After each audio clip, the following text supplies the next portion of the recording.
The state's 2 casinos give hundreds of millions of dollars to the state every year. Now the tribes want to build 2 more casinos in East Windsor and in Bridgeport. Joining us, Senator Kathy Osten, a Democrat from Sprague. Thank you for joining us. And I know that you have worked very hard with the tribes.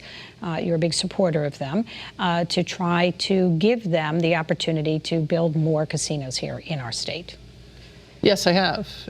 Both of the casinos are in my district. Both of the tribal nations are encompassed within the landmass of my district, and they have over 18,000 workers between the 2 of them, between the gaming institutions and the tribal nations. What's your understanding of what's happening with East Windsor? So that was bringing people up to speed, that was approved by the legislature. They broke ground in the sense that they demolished the building that's there, but there is nothing there. And the hope was that by building it, it would save some of the exodus of people going to Springfield, where MGM has built their casino.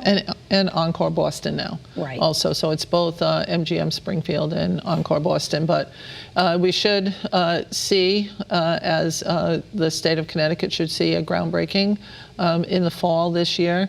We were stymied by the federal government and the Bureau of Indian Affairs, held up the approval of gaming off of the tribal nations, and that held us up for about 1.5 years.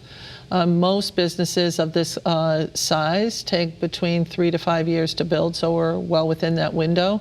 And I'm hoping that we'll start seeing a building during this construction cycle, and by the end of next year, have something up and running. It's so complicated, and there's so many different players and voices. I mean, the governor recently said, and he wanted the tribes to reconsider, to abort their plans in East Windsor and build it at the XL Center downtown in Hartford. I think the tribe said that's just not a viable option. Plus, they've already spent about $20 million, I understand, in East Windsor.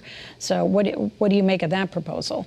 Well, actually, I think the governor took that back. I don't think that it was ever a proposal. It had never been talked about with the tribes. They had never heard from anybody in the executive branch, either under Governor Malloy or Governor Lamont, that would propose having a casino at the XL Center, which needs hundreds of millions of dollars of repair, not something that a private company is interested in putting real dollars.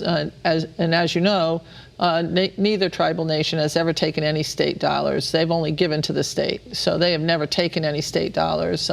They've actually given us over $8 billion. They're in the top 10 of of a company that has employees. They're number 7 and number 8. And doing the analysis most recently, out of all corporate taxes that are paid to the state, all of them, all combined, the 2 tribal nations give 1/3 of that. They give between $250 to $300 million a year, and they've given us over $8 billion into the coffers of state government. We have the gold standard in receiving revenue from the 2 tribal nations. The governor has also expressed concern about litigation. As you know, MGM has threatened to sue, saying that if they're not part of the bidding process, especially since we're talking about casinos off tribal land, that's a legitimate concern that could mire the state in legal fees and action for years to come. The tribes have said that they take on those legal costs, so that's not something that the state would be responsible for. But in addition to that, quite frankly, MGM is a very litigious company. They sued the victims of the mass shooting out in Las Vegas. They sued a family who had a young child who was electrocuted by one of those people movers. This is not something that we shouldn't expect MGM to do. Where they have spent their money in Connecticut is on lobbyists, but they have nobody that's working, that's a Connecticut employee, a Connecticut resident that's making money from MGM. So you feel the state should go ahead and pursue its own interests and not worry about MGM? Oh, I think we should absolutely pursue jobs in Connecticut and revenue in Connecticut. And, it's something that we should do that. We should have done it already. and I think it's important for us to get it done. Let's talk about Bridgeport, which came out in probably the 11th hour at the closing of the legislative session. I know people in Bridgeport would love to see a casino down there. What is happening? Your proposal would allow that, and it also puts in sports betting, which everyone or many people are on board with for the state, simply for the fact that it's already happening and being done.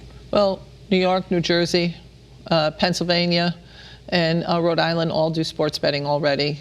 Connecticut is essentially leaving money on the table.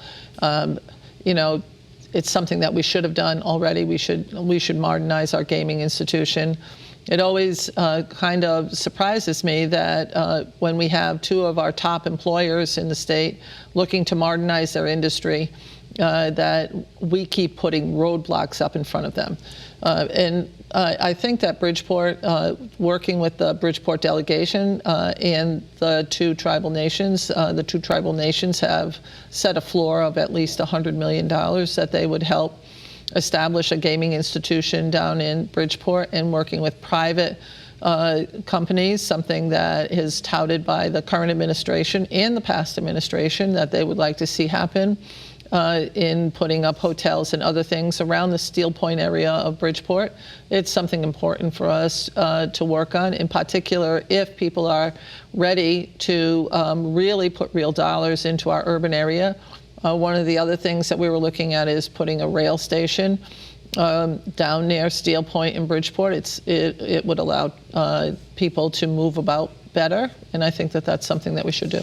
We only have a minute left, but when it comes to this proposal for Bridgeport and sports betting, how likely are we going to see this happen in the next session? I think it should happen before the next session. I stand willing to have it come up in special session. I think it should. It's an economic driver. It's all about Connecticut jobs and Connecticut revenue. Now, people talk a lot about the two tribes and the gaming institution. In my district, I have over 6,000 people that work at those two institutions. I stand ready to help those workers stay in those jobs. All right, well, thank you. We'll see what happens. Special session, regular session, sports betting, Let's move. Another casino. Let's move. Kathy Osten says move. Thanks for sharing your Sunday morning with us. We hope you enjoy the rest of your weekend. And thank you again for watching Face the State.